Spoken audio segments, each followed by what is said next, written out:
Bebês de Lockyer, de Rio Murakami. Chuva. O homem da meteorologia disse ontem que a temporada de chuvas tinha acabado, mas ainda está tão úmido que não dá para ficar de janela fechada sem embaçá-las. Minha avó dizia que só havia duas coisas na vida em que você podia acreditar: o homem do tempo da NHK e o dicionário inglês-japonês Sanseiro. Isso e aquelas placas nas jaulas do zoo de Ueno, e talvez os árbitros de beisebol do colégio. Minha avó se formou na universidade nos anos 20, quando quase ninguém de onde eu vim ia para a escola. Merda! Olha o imbecil que tentou me cortar. Ela era uma garota esperta, malditos vidros embaçados e... Caramba! Me desculpe, madame, pelos meus modos, mas que faculdade você frequentou? Aposto que foi de música. Anemone o ignorou e o homem continuou falando e xingando os outros motoristas. Ela tinha feito sinal para o táxi na frente do atacado de carnes, onde todas aquelas enormes peças congeladas de carne eram carregadas para dentro dos caminhões. Foi azar. Ela descobriu ao entrar no interior do táxi que o motorista era um pouco amigável demais. Sabe como eu sei reconhecer estudantes de música? O jeito deles denuncia. O de ombros fortes são pianistas, pescoços finos são cantores, violinistas têm calosidades no queixo e os celistas têm pernas em arco. Sou bom, não sou? Pode apostar que não sou um motorista qualquer. Sempre tive o dom para perceber coisas, e meus amigos dizem que é uma vergonha eu perder meu tempo neste trabalho. Eles dizem que eu podia ser um escritor ou capitão de barco. Capitão de barco, isso é que é trabalho. Tem que ser bom para controlar sua tripulação ou pode ter problemas. Tem que ser bom. Senhorita, tá dormindo? Pessoas conversam o tempo todo. Anemone pensou. Eles chegam e começam a falar com você no trem, na fila, no cinema, na lanchonete ou no supermercado. E se você responder, é que está perdido, não param mais de falar. Imbecis sorridentes se oferecem para carregar suas malas ou pagar um copo de café. E então vocês se tornam imediatamente melhores amigos. Parecem perigosos, todos estes faladores patológicos. Anemone tinha lido sobre um caso de um homem que tentou escapar de um e foi esfaqueado nas costas. Cansaço, né? Deixa você maluco, droga de garoa.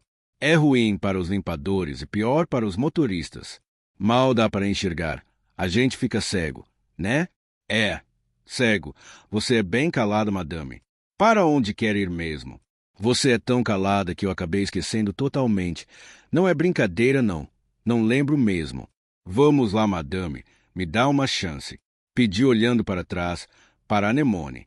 Ele secou as palmas das mãos nas calças e ela abriu a janela um pouco, apenas para entrar ar. Um cheiro quente de concreto úmido flutuou pelo carro, o cheiro da noite. É sério. Preciso me falar. Para onde vamos? Eu não consigo me lembrar. O motorista parou o carro bem no meio da pista e ligou o alerta. Buzinas foram ouvidas no trânsito atrás. Daikanyama murmurou a Anemone. O rosto do homem relaxou. Certo. Daikanyama, então. Avenida Yamate. Só fugiu da minha cabeça por um minuto. Senhorita, me desculpe por falar, mas você não é como a maioria das moças. Neste tipo de trabalho eu aprendo muito sobre as pessoas. Devo pegar umas 50 todo dia. Estou lhe dizendo, você é um pouquinho diferente, no bom sentido, é claro. Por exemplo, se pega uma jovem senhora, ela ao menos conversa um pouquinho, diz olá, estas coisas. Acho que o que eu quero dizer é que uma jovem comum tem educação.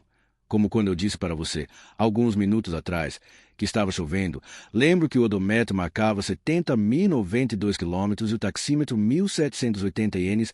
Bem, uma garota normalmente diria algo como, sim, certamente, a temporada de chuvas já deveria ter acabado ou algo assim.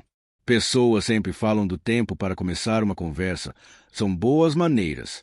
Sabe, sou um cara fácil de lidar em geral. Tenho lá minhas broncas, mas tenho a mente bem aberta. Mas eu preciso dizer que você é a porra da madame mais calada que já encontrei. Merda, este trânsito. Devagar pra caramba e ainda por cima chove. E um passageiro mal-humorado e quieto. Isso é o que eu ganho por ser um sujeito legal. O táxi mal se movia e à frente o borrão vermelho das luzes do freio pintava o pavimento. Sem mais nada o que fazer, o motorista estudava o perfil de Anemone pelo retrovisor, enquanto as luzes dos carros seu rosto pálido, com sombras manchando olhos e bochechas.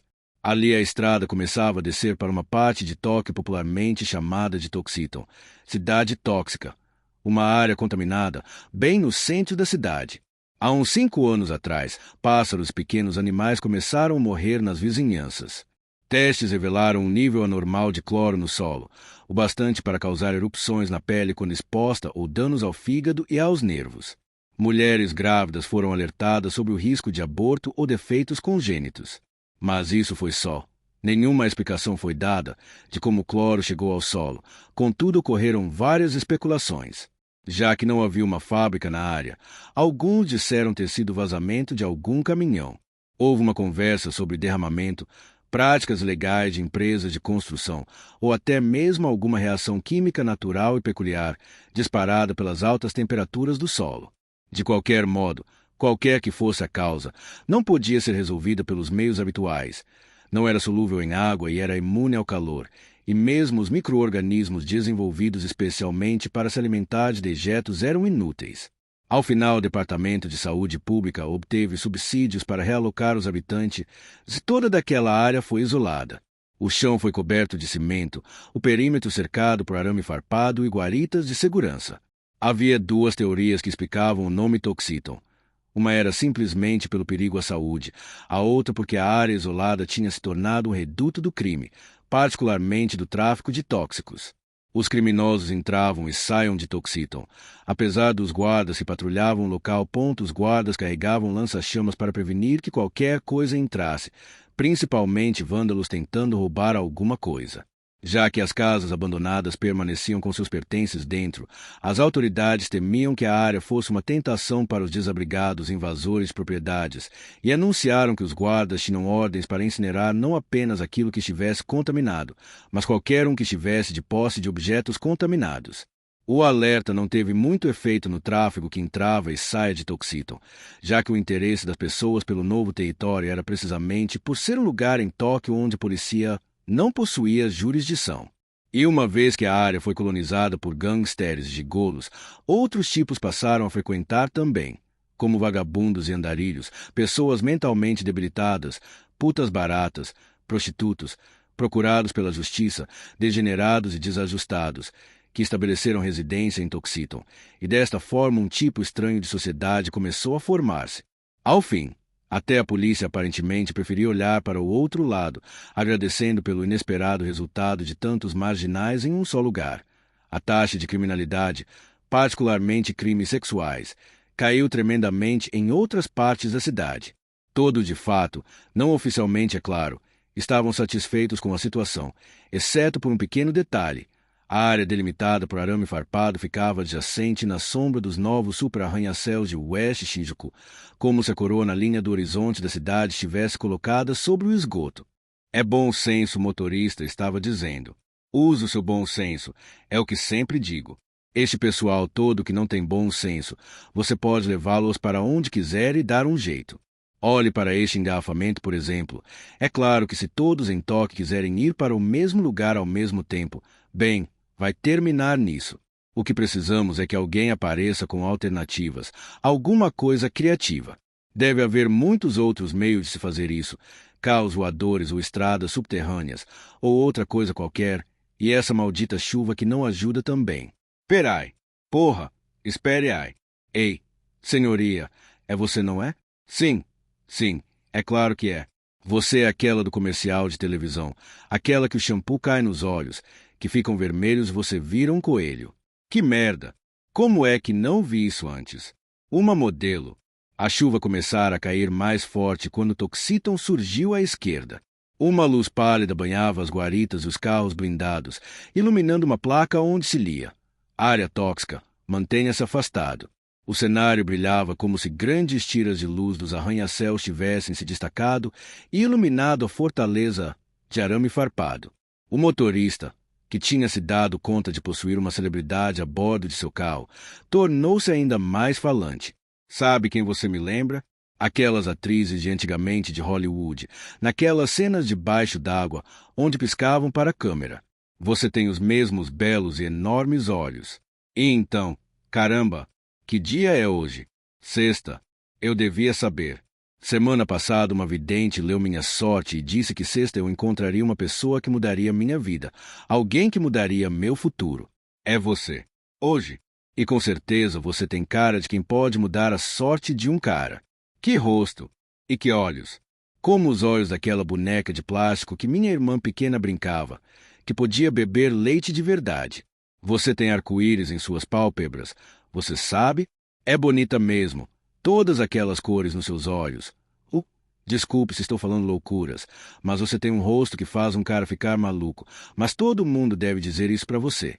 Em algum lugar atrás deles uma buzina soou por longo tempo como se disparasse, e muitos motoristas estavam tentando ver o que acontecerá. Alguém gritava, "Quieto, seu babaca", e que ecoou através da chuva. Então outras buzinas se juntaram e motores aceleraram. Dentro do táxi, a excitação do motorista tinha embaçado todas as janelas, enquanto que algumas pessoas ao longo da estrada, perturbadas pelo barulho ou apenas aborrecidas, começaram a jogar pedras nos carros. Quando uma delas ricocheteou no teto do táxi, Anemone começou a sentir-se desconfortável. A superfície lisa da estrada refletia as luzes da cidade em seu rosto. O motorista baixou o vidro e gritou, "Fiquem quietos, porra 11 vezes seguidas, pelas contas de Anemone." "Que merda! Que grande porcaria!" ele murmurou balançando a cabeça. "Ouça, moça, o trânsito está louco e vai acabar me matando se eu não sair daqui." "É isso. Que tal se sairmos juntos?" "O que me diz?" "A companhia tem um pequeno bangalô na praia, lá para leste de Chiba. Podíamos ir até lá juntos. Assim fugiríamos desse trânsito." "Que tal?" "Exceto que custa dinheiro dar uma escapulida, especialmente com uma garota como você. Aposto que nunca saiu com um cara sem grana. Não deve ter nada a não ser cerveja nesta casa de praia, e uma garota como você deve beber apenas vinhos finos. E provavelmente a roupa de cama deve ser vagabunda, e precisaremos de lençóis novos. É isso. Tem que ter dinheiro para essas coisas. Espera aí. Estamos na Avenida Yamate. Espere um maldito minuto. Conheço um cara que faz apostas, que tem um escritório logo ali.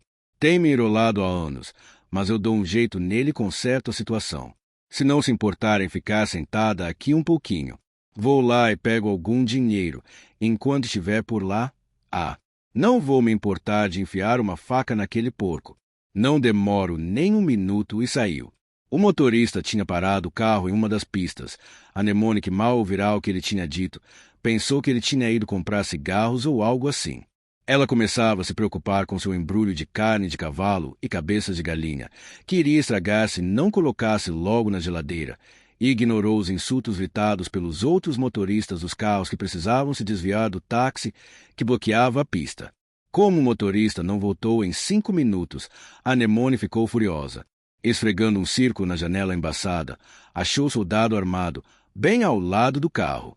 O jovem vestia uma capa transparente plástica e seus pés se moviam no ritmo da música que chegava aos seus ouvidos por um pequeno fone de ouvidos. "Desculpa", disse o motorista, deslizando para dentro. Anemone olhou para ele e tentou gritar, mas nada saiu de sua boca. Seu rosto e sua camisa estavam cobertas de sangue. Que decepção! Que sujeito mais mole! Bem, ao menos conseguia a grana. "Vamos nós." A voz do motorista tremia um pouco, mas sua habilidade era incontestável. Subiu no meio-fio com o carro e fez a volta, seguindo na direção contrária. Anemone não sabia o que fazer. Sabia que devia gritar, mas não conseguia. Um arrepio tomara todo o seu corpo e sua cabeça estava quente. Agora mesmo era que a carne iria estragar, pensou. Começava a ficar com raiva de verdade. Enquanto isso, a sorte do motorista chegou ao fim e o táxi bateu. Pior, amassou outro carro. O homem do outro carro saiu e veio até a janela do táxi, pressionando seu rosto contra o vidro e gritando, "Abra!" Mas o motorista estava acovardado demais para fazer qualquer coisa. Sem ter resposta, o outro motorista começou a chutar a porta, ajudado por outro homem que arrebentou o para-brisa com um taco de beisebol de alumínio. Anemone atirou-se ao chão enquanto que o motorista, recobrando-se um pouco, empurrou a marcha a ré e subiu pela calçada. Achou um lugar onde um dos postes que deveria manter a cerca de arame farpado tinha tombado e, apertando o acelerador, foi de encontro à cerca, abrindo um buraco nela, e então o motor morreu. Neste instante, um holofote entrou em ação e um faixe de luz potente caiu sobre o carro. Uma sirene disparou e o soldado com fone de ouvido pulou de seu posto e veio correndo com a arma apontada. Assim que outros 2 guardas em uniformes brancos saíram do carro blindado, o motorista conseguiu fazer o motor pegar e engatou uma marcha. Os guardas, como advertência, mostraram seus lança-chamas, mas antes que pudessem abrir fogo, o táxi atravessou a cerca e desapareceu em Tuxedo.